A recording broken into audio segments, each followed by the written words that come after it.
5 minutes avec la Rhapsodie de réalité, une émission pour vous, une émission conçue pour vous, une émission taillée sur mesure, une émission qui vous ressemble, une émission qui vous permet de connaître votre destinée avec le Christ.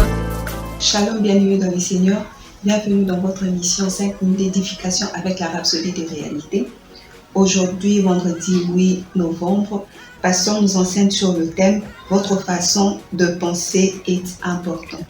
Le verset d'ouverture est tiré dans le livre de Luc 24, verset 38, qui dit « Et il leur dit, pourquoi êtes-vous troublés et pourquoi de telles pensées s'élèvent dans vos cœurs ?» Dans le commentaire, il dit « Beaucoup prennent à peine le temps d'examiner leur propre processus de réflexion. Comment fonctionne leur intelligence ? Une intelligence qui n'est pas renouvelée avec la parole aura souvent des pensées les plus étranges. Une telle intelligence sera pleine de négativisme. Par exemple, certaines personnes pensent que lorsqu'une loi ou une nouvelle directive est introduite, c'est pour le désavantager. Ils se voient tout le temps comme des victimes. Par conséquent, ils portent le fardeau de se méfier de tout le monde, car c'est ainsi que l'intelligence fonctionne. Même à l'église, il se peut qu'il y ait un membre qui ait cessé d'assister au culte parce qu'il pense que les sermons du pasteur parlent généralement de lui. Pendant ce même temps, quelqu'un d'autre qui entend les mêmes sermons dit « Je suis venu à l'église et ces jours-là, le message était juste pour moi. Et en fait, je me suis reconnu dans tout ce que le pasteur a dit et j'ai décidé de m'améliorer. » Notez que l'un a décidé de rester à l'église et de grandir, tandis que l'autre a décidé de quitter cette même église. C'est leur façon de penser. Vos pensées peuvent vous maintenir perpétuellement sur le chemin du succès ou vous faire échouer. C'est la raison pour laquelle nous renouvelons sans cesse notre intelligence avec la parole de Dieu. Romains 12, 2. Tant que vous n'échangerez pas votre façon de penser, votre vie et vos circonstances ne changeront pas. Vous devez choisir le caractère de vos pensées. Contrôlez vos pensées.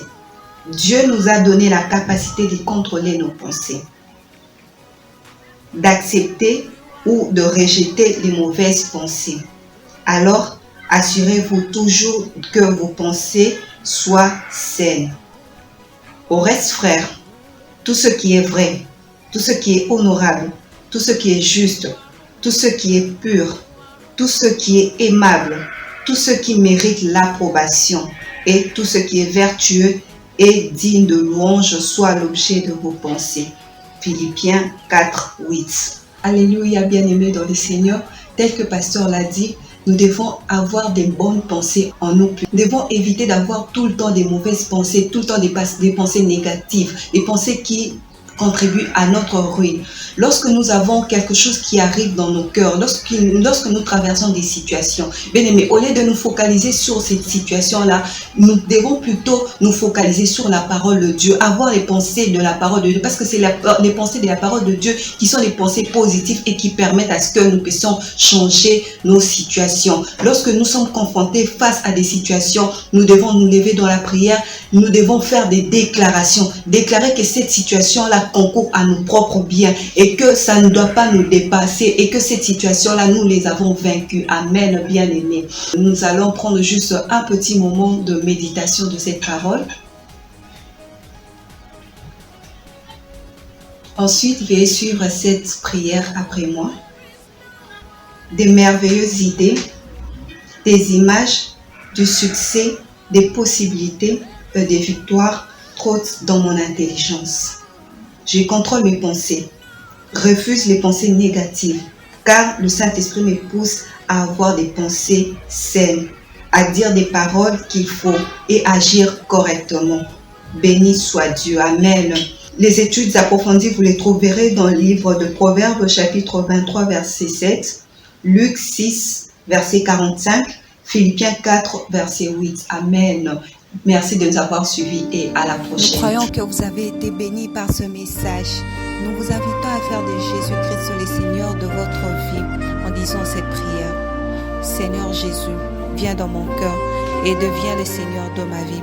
Je reçois la vie éternelle dans mon esprit. Et selon Romains 10, 9, si tu confesses de ta bouche le Seigneur Jésus, et si tu crois dans ton cœur que Dieu l'a ressuscité de mort, tu seras sauvé. Je déclare que je suis sauvé, je suis né de nouveau, je suis un enfant de Dieu. Maintenant, j'écris ce qui demeure en moi. Félicitations, vous êtes maintenant un enfant de Dieu.